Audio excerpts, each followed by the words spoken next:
Hi, it's your girl Tanya for You on Love. As promised, I came in my house immediately because my last video was parked in my driveway. So I went to the book, You Are a Badass, and I wanted to share with you the author because she obviously deserves her great book recognition, Jen Sincero. Okay, and where I randomly opened up, or where I felt the energy call to me, was at this page. And the top, this page, sorry. And the top says, trust your intuition. And I was like, yes, because that's something else I've been working on. I mean, how often have we felt something in our gut, disregarded it, right? And so there's that authenticity piece that I mentioned in my last video. Disregarded that, not being authentic with myself, or you hadn't maybe been authentic with yourself, in order to appease someone else, right? Maybe that was going to a party you didn't want to go to. Maybe that was taking an extra shift for that irresponsible coworker, right?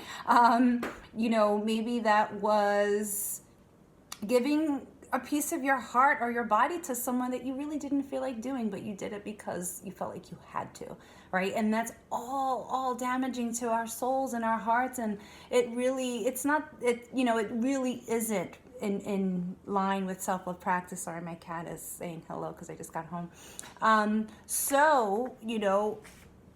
Following your intuition is that moment where you're like, damn it, I knew I shouldn't have gone.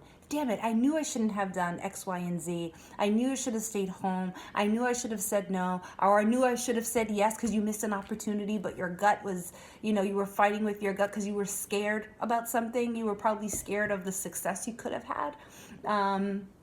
But fell back for whatever reason. And you didn't trust your intuition. The intuition is that root feeling in your core. I do this because this is where I feel it, especially in my gut. It speaks to you. I recently heard a podcast on Super Soul Conversations that was really, really, really interesting and heartbreaking also, because it talked about women being interviewed who unfortunately were assaulted. And so many of those women said that they had that gut reaction that something was wrong.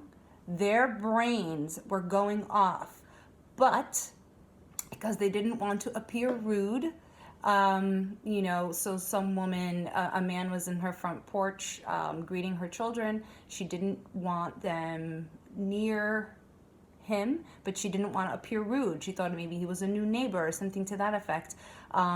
Luckily, that case, everyone was safe, but he tried to grab her and the children, and everything in her was saying, this doesn't feel good, this isn't right, I gotta go, but she didn't want to be rude.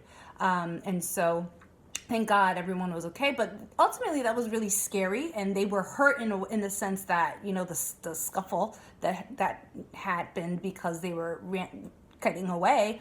But God, horrible, right? And so, animals actually have intuition. So, when a deer is in a forest and their ears go up and they run right away, that's their intuition telling them that something's not right and I gotta go, right? A hunter's coming, or, or human that they know that is not safe. So when humans, us, me, you listening, get that feeling, we gotta listen to it. Something within our body knows from past experience, whether it's something they heard, something that you've experienced in your personal lifetime, or if you believe in past lifetimes, right? There's something within us that says, this isn't cool, gotta go, or something within us say, yes, absolutely take advantage of this. This sounds and feels right. And what's stopping us right now is our personal fear or ego. That's the gut instinct we gotta listen to. So when I opened up to this page, trust your intuition, I was on board. It was such a great reminder. It was really fantastic. And I also share, in light of that podcast that I listened to, about trusting the intuition. The very next day, I remember going on a walk with Aris, and it was a rainy day. I don't mind. This was actually in the summer, late summer, and it was a rainy day, and I didn't mind. We put on rain boots, we put on raincoats, we have our jackets on, our umbrellas. We have a great walk. And in my neighborhood, there's a path that is like a forest path. It's made. It's not very frequented. You only really need to go there if you're traveling from one end of the block to another.